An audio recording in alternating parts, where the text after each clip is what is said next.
makikisabi sa iyong katabi, we are a big family. Amen? Lahat po tayo ay isang katawan ng Diyos. Si Jesus lang ang head po natin. And we are under His authority and we are under His love.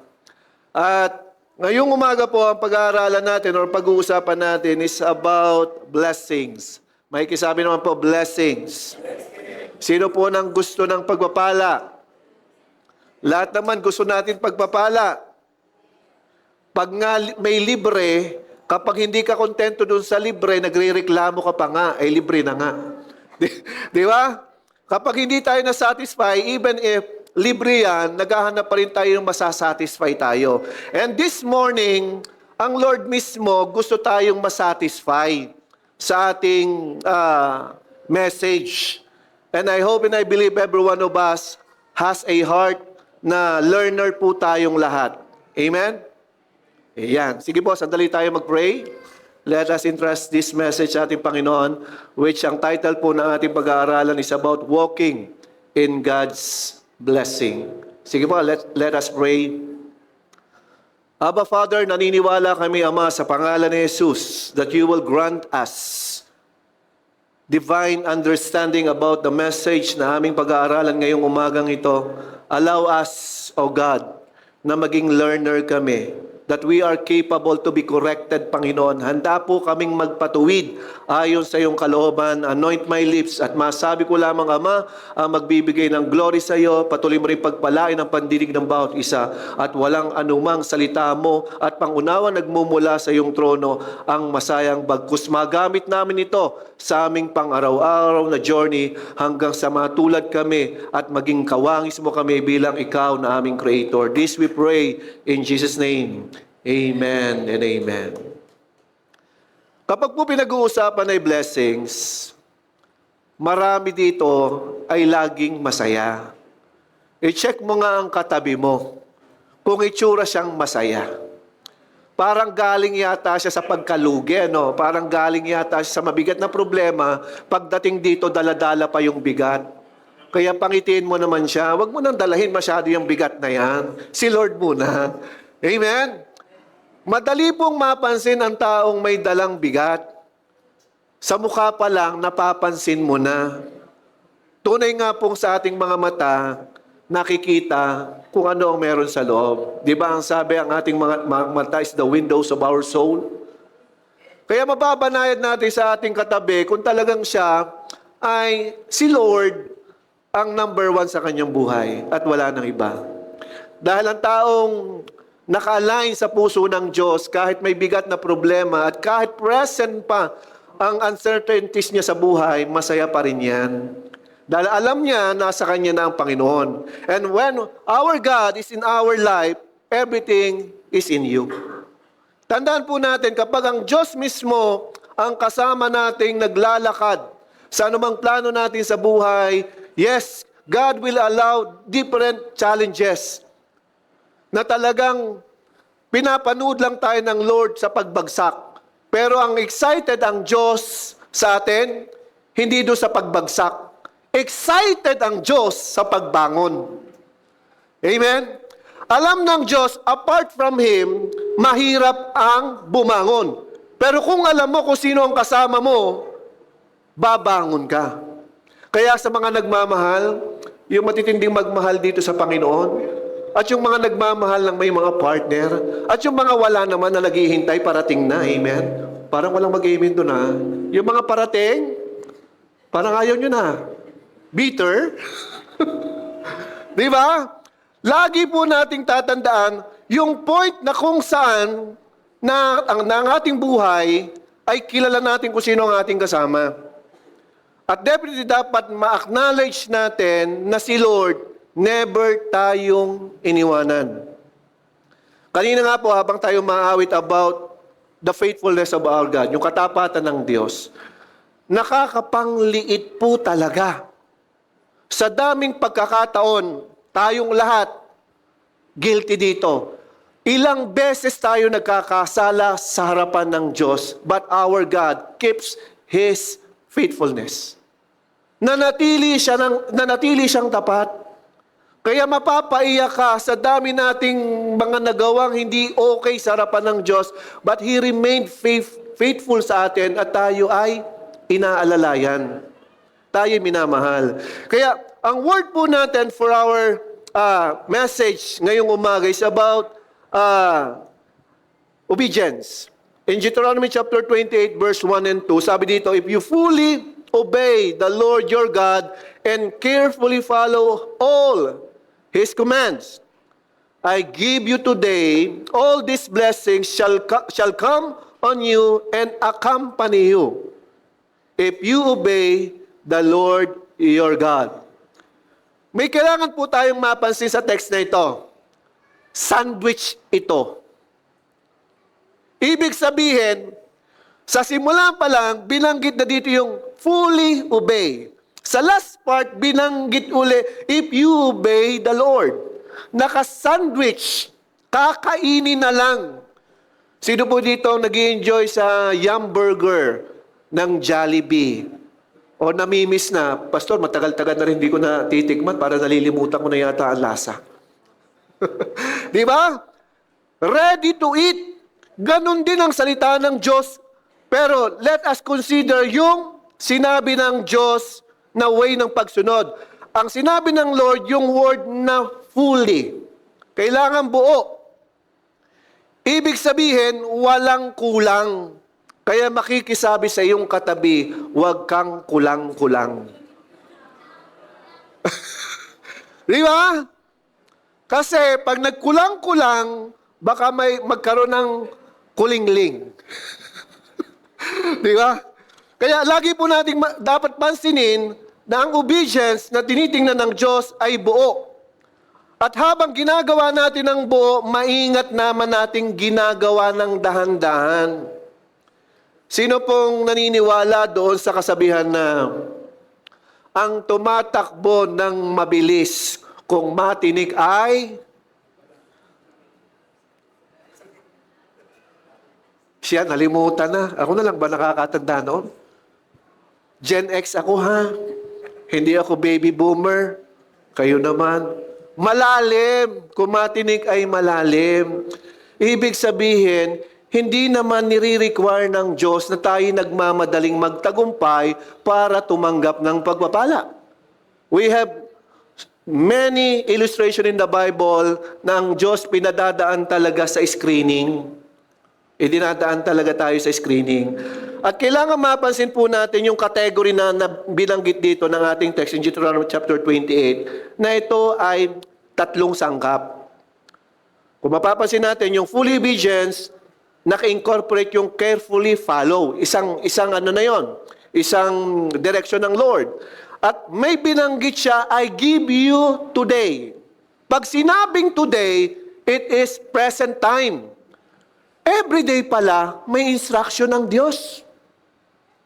Hindi siya nagbibigay ng detailed plan. Kaya nga kung hindi tayo connected sa Panginoon, hindi natin alam ang instruction daily. Di ba? Kaya everyday, meron palang ibinibigay ang Lord na instruction. And everyday, kailangan ma-observe ng Lord yung word na fully, buo. At kailangan ma-observe ng Lord yung carefully follow. Dahil everyday, may instruction ang Diyos. Anong instruction ng Diyos ngayong araw na ito? Na kailangan fully obeyed and carefully followed. Ano yun? E di tayo magsama-sama. Harapin natin at kapilingin natin ang Lord. Amen? Kaya ang Diyos mismo nag-aabang sa buhay natin, and this is our present condition. Ang sabi dito, paano yung di sumusunod kay Lord at ang ginagawa niya ay contradicting sa will ng Diyos? Ang pinag-uusapan natin is about blessing. May blessing pa rin kaya na matatanggap siya sa ating Diyos? Sino pa magsasabi ng yes?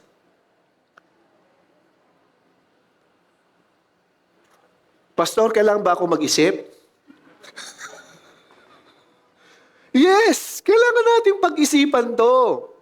Kasi alam niyo po ba, kailangan magkaroon tayo ng connection, may interaction, kahit hindi ka nagsasalita, connected ka sa mensahe. Kaya po may mga pastor na nagtatanong, tinitingnan kayo kung kayo'y nakikinig. At kung inaantok naman, biglang bibirit yung pastor. In Jesus' name! Gising ang muntik na mahulog sa upuan. Pero wala nun dito. Amen? Ngayon mapapansin natin dito, yung salitang contradicting sa kalooban ng Diyos, may blessing ba? Yes, definitely meron. Kasi ang Diyos nagpapala rin sa mga hindi sumusunod sa Kanya. In Matthew 5:45, sinabi doon, ang Diyos mismo ay nagpapasikat din ng araw sa masasama. Nagpapaulan din siya. Ibig sabihin, meron din pagpapalang ibinibigay sa kanila. Kaya, parehas lang, patas lang na may blessings. Anong pagkakaiba sa believer? At meron pang ganitong senaryo. Paano naman yung naka-partial obedience? Ito na tayo. Sa pagsunod kay Lord. We need to admit, partial obedience tayong lahat. At ito ang journey natin ngayon. Di ba? May blessing kaya na higit na matatanggap siya sa ating Diyos. Sino pong may magsasabing yes? Kasi naka-partial obedience ako. Medyo mabait ako. Kasi may hinihiling ako kay Lord. Uy, huwag kayo magbabait-baitan ha. Alam ng Diyos yan. Diba? May hinihiling, nagbabait-baitan. Sabi ng mga nagbabait-baitan, ayun namang pagmamaldita ko'y malditahan lang. Di naman yung totoo. Gusto ko lang suyuin mo ako. Yung mga girls natin, umaming kayo, gusto nyo nasusuyo kayo. Diba? Mga girls natin. Nasa mga girls natin. O kung walang sumusuyo sa'yo, kaibigan mo, sabihan mo siya, suyuin mo ako. Diba? Ang Diyos mismo, nagpapala. Regardless kung hindi ka sumusunod sa kalooban niya, or naka-partial obedience ka. Ang kailangan po nating makita dito, ay ang pangako ng Diyos. Both pinagpapala ng Diyos ang mga hindi sumusunod sa Kanya at ang mga sumusunod sa Kanya. Pero let us take regards ng bilin o yung itinagubilin ng ating Diyos sa atin na kapag buo ang pagsunod, kapag maingat na ginagawa, anong sabi? My blessings shall accompany you. Kaya nga po maraming believer nung sumunod sa Panginoon, may kanya-kanya ng kumpanya. Take that declaration. Accompany you. O pag sinabing accompany you, yung company ay mapapasayo. O magkakaroon ka ng company na iyo. Amen? Ay bakit ko po ito sineshare sa inyo? Nangyari sa amin. Nangyari kay Brother Mel. Diba? Kaya bawat isa sa atin may kanyang kumpanya. Kaya nga ang dumadalo dito, mga billionaires. Makikibanggit nga sa iyong katabi, ikaw ay billionaire, hindi mo lang alam. Ngayon alam mo na. Bakit masasabi natin na doon na tayo sa journey ng pagiging billionaire? How many money is involved in your life from the time na ikaw ay lumaki, ginatas, na-diaper, nadala sa ospital, nag-aral. Kung kukumputin ng mga magulang ang expenses sa'yo, tapos hindi pa kasama yung mga gadget, yung mga hinihingi mo, yung mga mali mong desisyon na nagastusan ng magulang mo, andun pa rin ang provision ng Lord. Kailangan nating mapansin ang starting point kung bakit tayong lahat ay ang halaga natin ay hindi kayang halagahan ng kayamanan ng mundo. Kaya nga ang Lord ang sabi, ang bawat kaluluwang tumanggap sa akin, nagdiriwang ang mga anghel sa langit. Bakit? Ang ating value is greater than any riches in this world. Kailangan makita mo yon. Kasi kapag hindi mo nakita yon, hindi ka magiging grateful. Ang taong grateful, laging may pagpapala. Amen? Kapag lagi ka nagpapasalamat kahit sa maliliit na bagay, nakikita ng Diyos na you are trying to fully obey Him. You are trying to carefully follow Him. Bakit? Madaling sumunod kapag merong kang pusong mapagpasalamat. Pero kapag nagre-reklamo ka sa buhay, nagtatampo ang grasya. Amen? Di ba? Sino po ditong nagtampo-tampuhan at tumakbo na nga yung grasya palayo sa kanya? Eh di kay sising alipin, ang sabi ng marami, ay ayan, patampo-tampo pa, binibigyan na nga, di binigay sa iba. Di ba? Kaya kailangan natin po mapansin nyo. Kaya number 1 point po natin, full obedience is about surrendering your will to God's will. It is more about surrendering. Yun ang nais ng Lord na makita natin sa bawat araw. Kung ang Diyos nagbibigay ng instruction araw-araw, kailangang makita ng Diyos yung surrendering spirit sa atin. Pag ba nagsusurrender tayo, ano ba yung una nating ginagawa? Eh di yung bagay na tinatanggal sa iyo at ayaw nung nag-conquer sa iyo, tatanggalin sa iyong buhay. Ano na ba yung mga tinanggal ng Lord sa ating buhay? At ano yung tinatanggal ng Lord na na-reveal na sa iyo na hindi mo pa rin mabitawan at may suko sa Kanya? If we want to carefully obey our Lord, merong surrendering spirit tayo. Handa tayong magsuko ng meron tayo at alam natin. Amen? At ang illustration po natin dito can be found in Book of Matthew chapter 7 verse 13 to 14. Ang sabi dito, pumasok kayo sa makipot na pintuan sapagkat maluwag ang pintuan at malapad ang daan papunta sa kapahamakan at ito ang dinaraanan ng marami. Hatiin muna natin doon. Minention doon yung malawak na pintuan muna pag-usapan natin.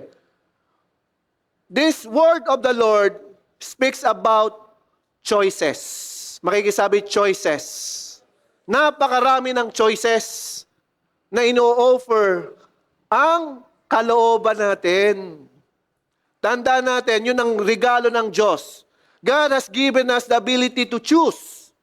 Meron nga tayong willpower of our own na ang Diyos mismo hindi tayo pwedeng panghimasukan. Kaya yung options na ito, yung mga choices na ito, ang kinukonsider ng Diyos na malawak na pintuan. Bibigay ako sa inyo ng idea. Kunwari, Sunday. We all know that Sunday is the most blessed day. Sa mga hindi po nakakalam, the most blessed day is Sunday, rest day with the Lord. Ngayon, may nag-aya sa'yo. Uy, minsan lang natin puntahan si, kung sino man.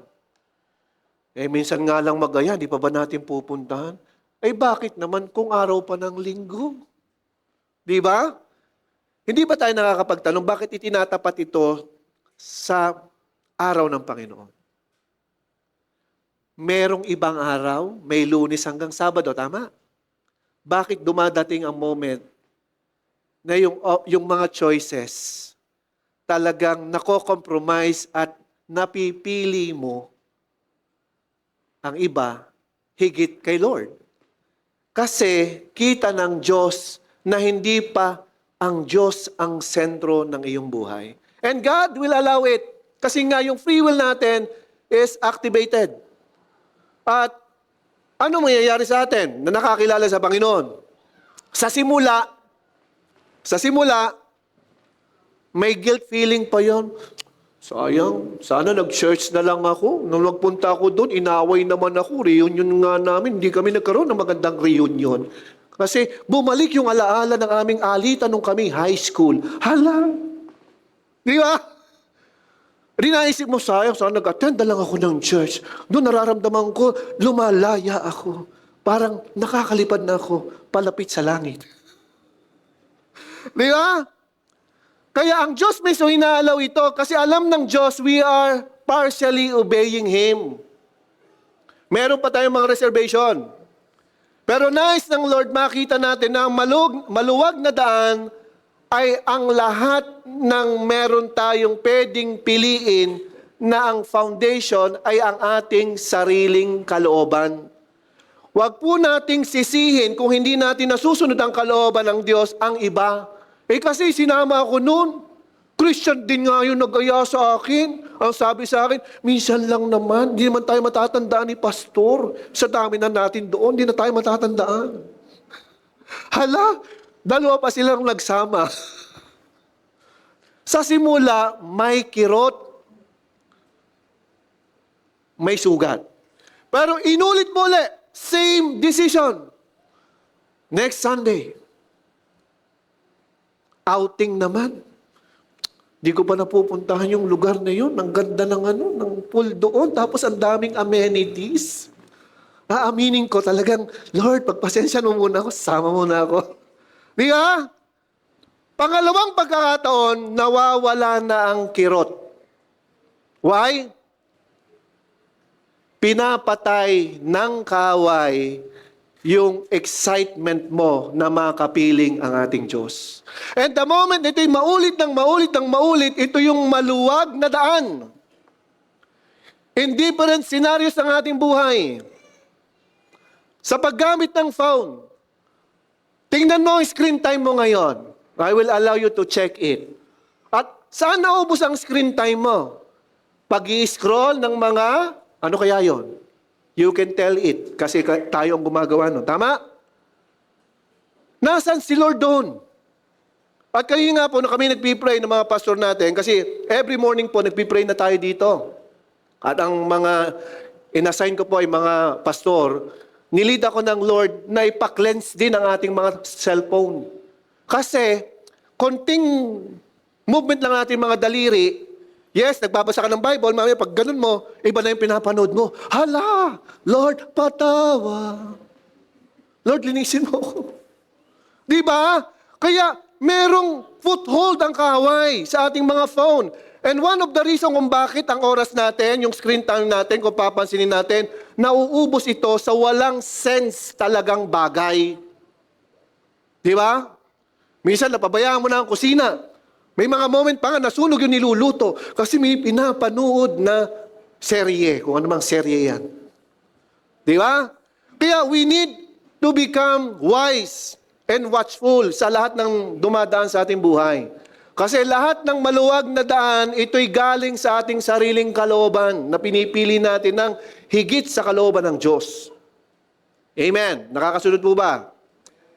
Kaya ang Diyos mismo, pinapipili tayo ng makipot na daan. Ang sabi doon ay makipot na daan, hindi makitid na isip.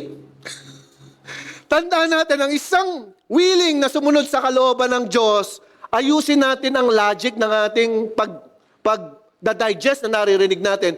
Minsan, mapapansin mo, kapag hindi talaga tama ang pagkaunawa, nung nakakilala sa Panginoon, merong dumadating sa moment ng pagiging Christian, habang nag-journey siya, na sumunod sa kalooban ng Panginoon, parang nababaligtad, na nagiging makitid yung isipan. Di ba? Nasa halip dapat lumawak ang isipan at ang daan patungo sa Panginoon ang maging perfect. Amen? Kaya ang Diyos mismo, excited na tayo pumasok sa kanyang paraan. Sino po dito nakaranas ng correction? Kapag ikaw ay tumatanggap ng correction, nasa tamang daan ka. Bakit? Yun yung makipot na daan, na pintuan. Nire-refine tayo ng Lord. Dahil alam ng Lord, meron pa tayong mga... Ano yan? May mga sungay pa tayo. Alam ng Diyos, meron pa tayong resistance. Alam ng Diyos, meron pa rin nagre-rebelde sa ating kalooban at hindi tayo nagpapasakop sa kalooban ng Diyos. And correction is makitid na daan. Okay? Hindi pwedeng pumasok sa gantong process ang makitid ang isip. Makakaaway mo ang nagkukorek sa'yo. Kala mo kung sinong magaling, kala mo kung sinong tama. Hala, pininpoint na rin yung mali. Nung nagkukorek, sinong ganon? Wala nang dito. Di ba? Ano nangyayari? Kinorek ka, nagkorek ka rin. You become the judge. Nasa life, you should become a learner. Willing to be corrected according do sa direksyon na binibigay ng Lord. Nowadays, sa mga kabataan, pag kinukorek, anong reaksyon? Top answer. Nagagalit. Sumasagot. Ang sagot ay, hallelujah, hallelujah. Nagdadabog. Di makausap. Ano pa? Bumubulong-bulong. Ang dami, ano? Parang may violent reaction pa, ano? Deep inside, parang nagdadabog. Kaya, yung makitid na daan, dumadaan ito sa koreksyon. Kaya nga, pasalamat tayo kapag may nagkukorek sa'yo. Di ba sabi ng Lord? Anyone I love, I will correct. Itutuwid ng Lord. Kaya kapag dumadating ang correction, ito yung makitid na pintuan na kailangan nating daanan. Yes, masakit. Dahil yung ating kalooban, pakiramdam natin, wala na akong kalayaan. Hindi na ako malaya. Sus! Hindi mo lang magawa ang gusto mo. Diba? Pero, the fact is, kailangan makita natin ng Diyos, gusto tayong makasunod ng buo, ng maayos. Amen?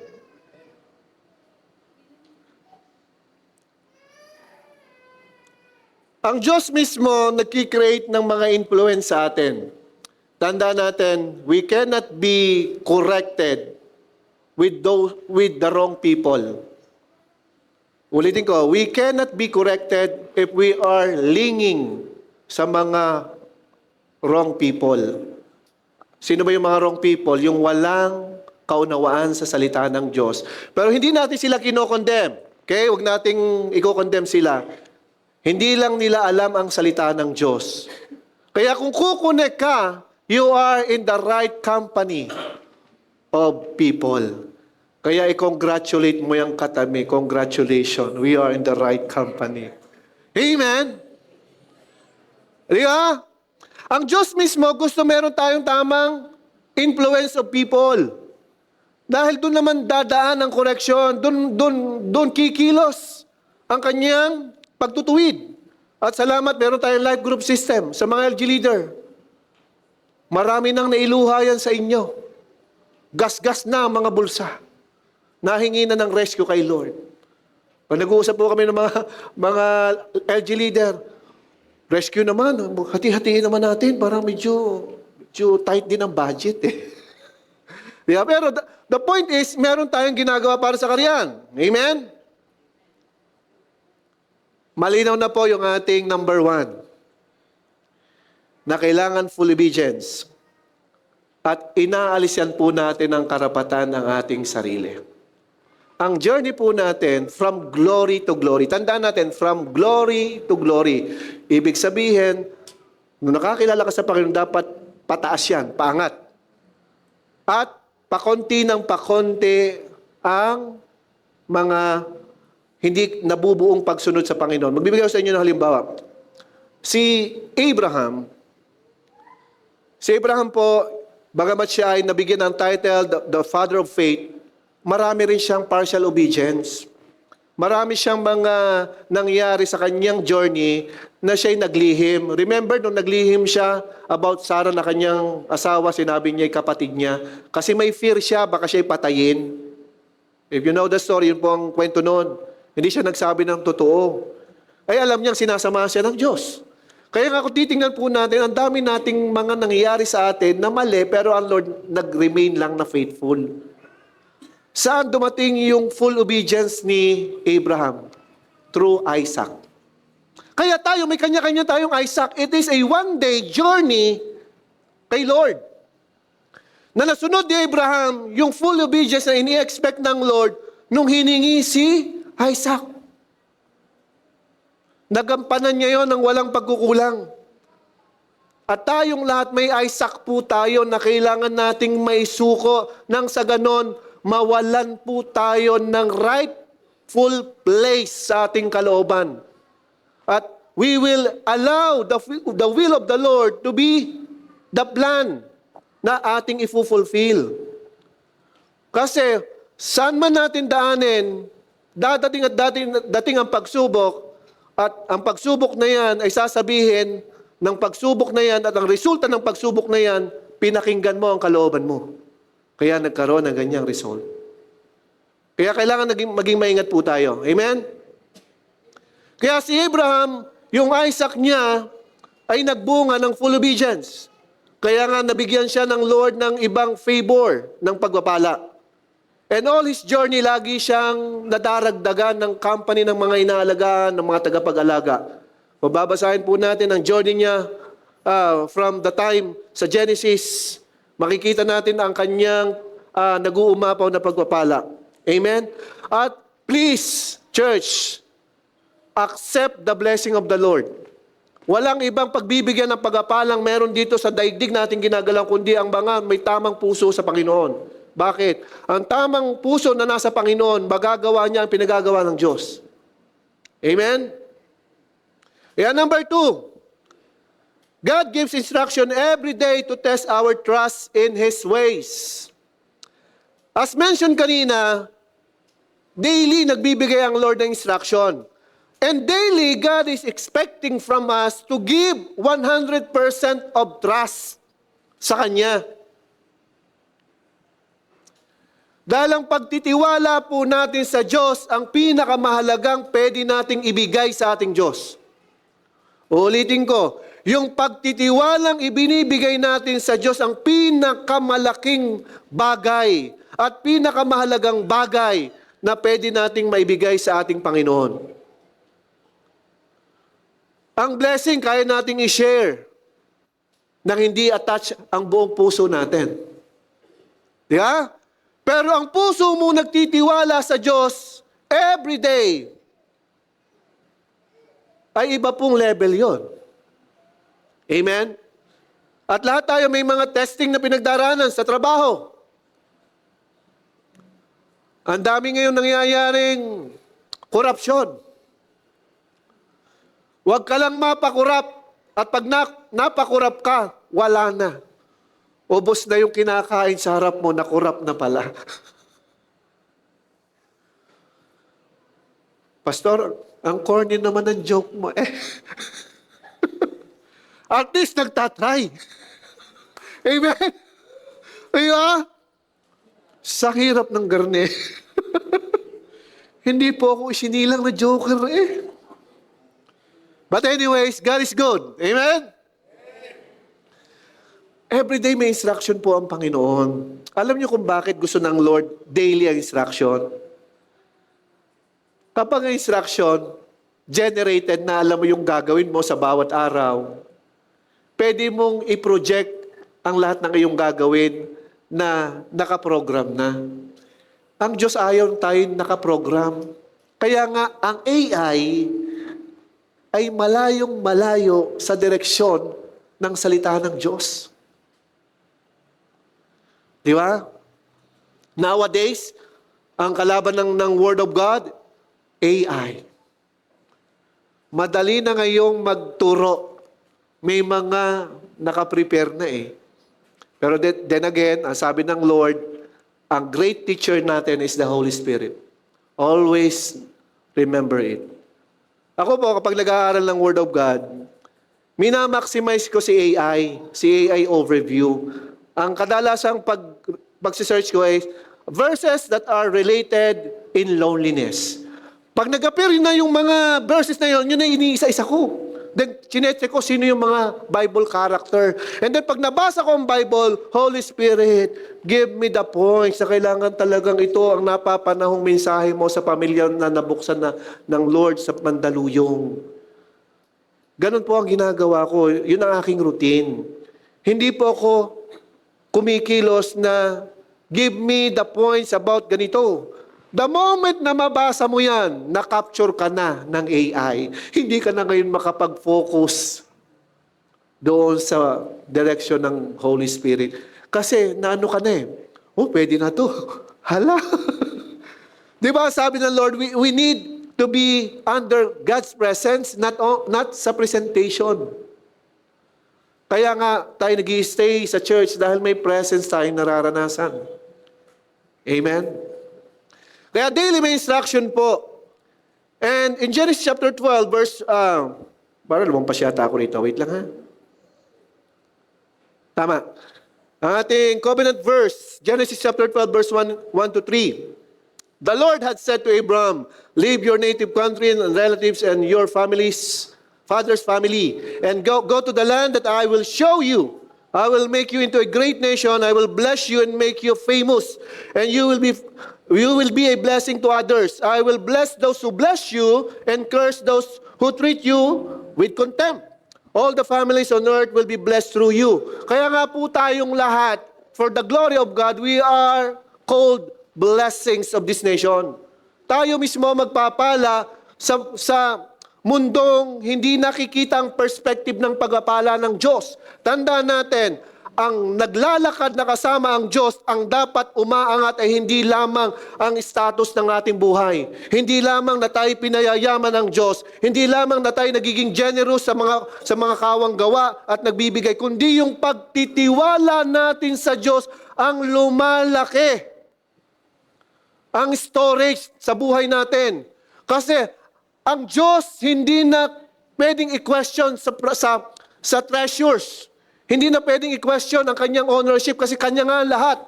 Ang malaking tanong sa Diyos, hanggang saan ka magtitiwala sa akin? Hanggang saan ka maglalakad sa nais ko para sa iyong buhay? At hindi sa iyong sariling kalooban. At ganun ang nangyayari kay Abraham. Nilisan niya ang tahanan ng kanyang magulang, ng kanyang ama, at pumunta sa isang lugar na hindi naman binigay ng Lord kung saan ba yun. Kundi kailangan mo lang lisanin. Di ba tayo nakaprogram, kung saan pupunta, alam na kung anong meron sa pupuntahan. At anong activity ang meron doon. Lahat, bago mo puntahan, nakaplano na kung anong dadalahing gamit, anong damit, yan ba'y outing. Di syempre, dala-dala mong gamit dyan, panligo, mga one piece lang ha, naka-short pa. Amen! Parang walang mag-amen dito. Sino nag-two-piece? Mag-short. Okay? Yung hindi short.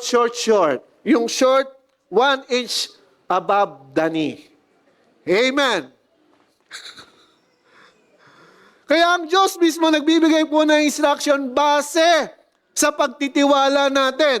Ang Diyos ay matalino. God can operate in your life extravagantly. Pero kung ang pagtitiwala mo'y maliit lang, na hindi mo kaya maibigay ang buong buhay mo, itetest ka lang din sa kaya mong isuko. Kaya nga may mga nagtatanong, Lord, bakit ganito pa rin ang buhay ko? Parang walang pag-asenso. Gaano ba kalaki ang tiwalang ibinigay mo kay Lord? Ay baka naman sinabi mo, sinabi ng Biblia na liit lang ng buto ng mustasa, ay pananampalataya iyon. Tandaan natin yung illustration na yun about faith. Pero ang tiwala, hindi dapat maliit. Kailangan buong ikaw, itiwala mo sa Panginoon. The measurement is your whole being, and whatever you have programmed in your mind, whatever you desire over your heart, lahat ng yun nais ng Lord, ibigay mo. Yun ang sinasabi ng Lord na gusto niyang samahan.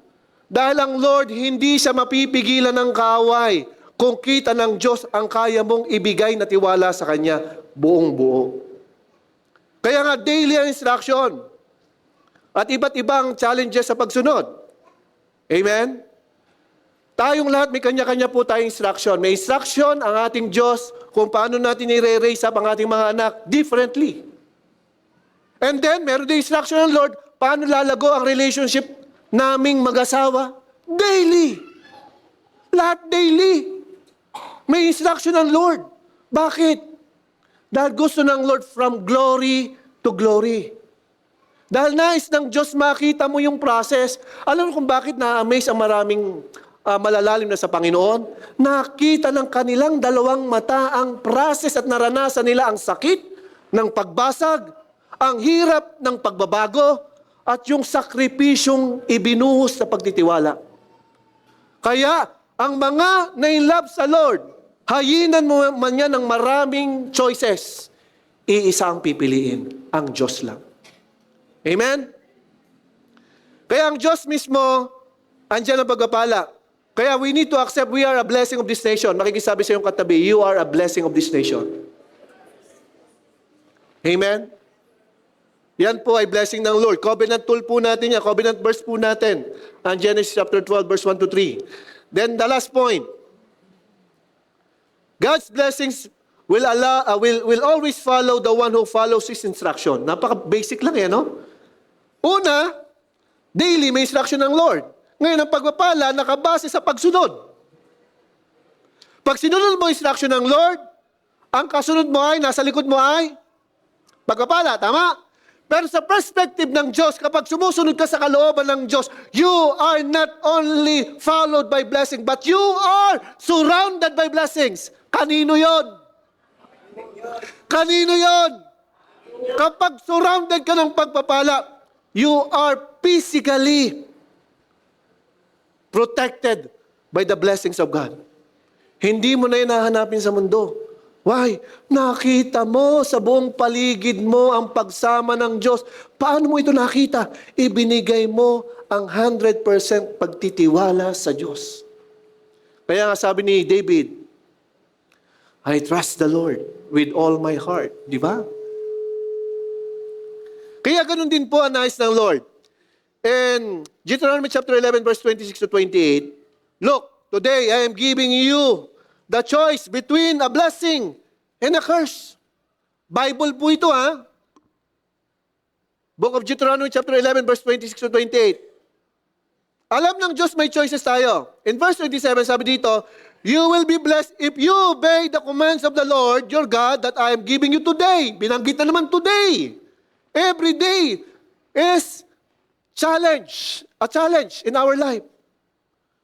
Yung pagpunta nga po dito, kung tatanungin ko kayo isa-isa, may mga challenges kayo, di ba?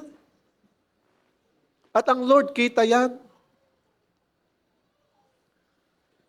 Kaya nga today, laging may instruction ng Panginoon. Then, sabi ko, you will be blessed if you obey the commands of the Lord your God that I am giving you today, but you will be cursed if you reject the commands of the Lord your God and turn away from Him and worship gods you have not known before. Alam niyo po, may mga unknown idols tayo sa ating buhay. Madali naman pong ma-identify, wag po kayong malilito. Kapag meron kayong excuse, or sabihin natin excuses, reason or reasons, na naging higit kay Lord, idols yan. Lilinawin ko, kapag merong humigit sa Diyos, whatever excuse, whatever reasons, idol yan. Bakit? Matthew 6:33, openly say, seek ye first His kingdom and His righteousness, and all these things shall be added unto you. Kaya kapag may mga excuses at reason tayo na mas pinili natin, idol yan. Bakit nagiging idolatry? Kasi nagiging routine ang excuse. Nagiging routine ang reasons. Kaya kita ng Lord, dati idol lang, ngayon idolatry na. After idolatry, ano mangyayari? You will create a monument of excuses. Monumento na yan, tinitingala mo na excuses mo. Yan ang inaangat natin sa Panginoon. Yung mga excuses natin, nagiging monument yan sa harapan ng Panginoon. And we are building a foundation na hindi ang Diyos ang una. Amen? Kaya I will end po dito sa atin ng pagsunod. May pagpapala talagang binibigay ng Lord. And we are surrounded by God's blessings in so many forms. Napakarami ng pagpapalang nasa atin lang. Pero ang Diyos is a just God. Sabi ng Lord, anyone who rejects the command I have for you and turn away from the Lord, you will be cursed. Alam niyo po ba, just instrument, ang unang curse na hindi napapansin ng marami po sa atin, yung napalayo ka, yung dumistansya ka. Hindi mo namamalayan by the excuses and reasons na ibinibigay mo kay Lord at sinasabi mo, Lord, by your grace, yun ang unang curse sa atin. Na sinong nag-create? Ang Diyos ba? Di ba our decision? That is the thing and the action na kailangan nating makita. Sabi nga ng Lord, ang sino mang maging rooted sa akin, hindi na yan lalayo. Psalms chapter 1, beginning verse 1 to 3, you are like a tree planted by the rivers. Mamumunga ka ng panahon, mananatiling luntian ang iyong mga dahon. At mananatili kang magbubunga. Kaya nga, ang mga na-inlove kay Lord, lalong lumalalim at nagiging rooted. Kaya don't waste your time, church. That our fellowship with the Lord, with our co-believers, na sumusunod sa kalooban ng Diyos, dapat ma-excite tayo sa mga pagbabago. Dapat ready tayo sa mga correction. Ready rin tayo makinig. Amen. May I invite everyone na sandali po tayong tumayo. God's blessings will always surround us. Only after we are willing to prioritize His will. And today, kayang ibigay ito ng Panginoon sa atin, isang pusong handang magpakumbaba. Isang pusong handang sumunod sa Kanyang kalooban, ready to be transformed by the power of God's grace. Come on, church. Let us sing a song. Hey Lord, bago tayo mag-pray. Be upon you. Come on, sing out loud. Pakita natin kay Lord. Tayo para sa Kanya. Your family and your children and the children and the children, may His favor be upon you and 1,000 generation and your family and your children and their children and their children, may His presence go before you and behind you and beside you, all around you and within you. He is with you, He is with you in the morning, in the evening, Come on, and church. you're coming and you're going and you're weeping and rejoicing. He is for you, He is for you, He is for you, He is for you, He is for you, He is for you, He is for you, He is for you.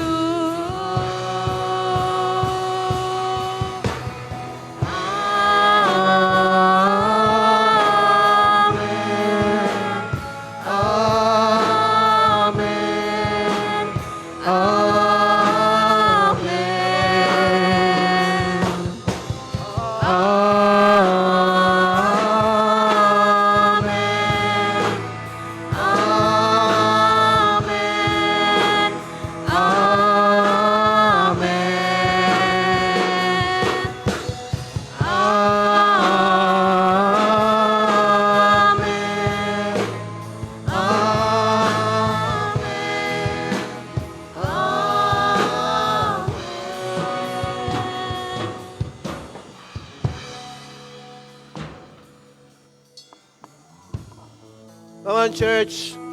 May I invite everyone, sandali tayong yumuko at pumikit while listening to this voice. See, Holy Spirit, from the time that this place started God's ministry, hindi iniwanan ng Diyos ang lugar na ito, and even ang lahat ng ginamit ng Diyos, for this place belongs to the Lord. And today, may tinig na nagsasabi sa iyo, kinakausap ka ng Panginoon.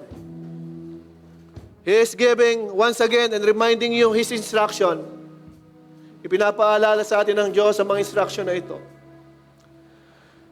He is more than willing to allow you to experience that you are surrounded of God's blessings, that you are a blessings of your family.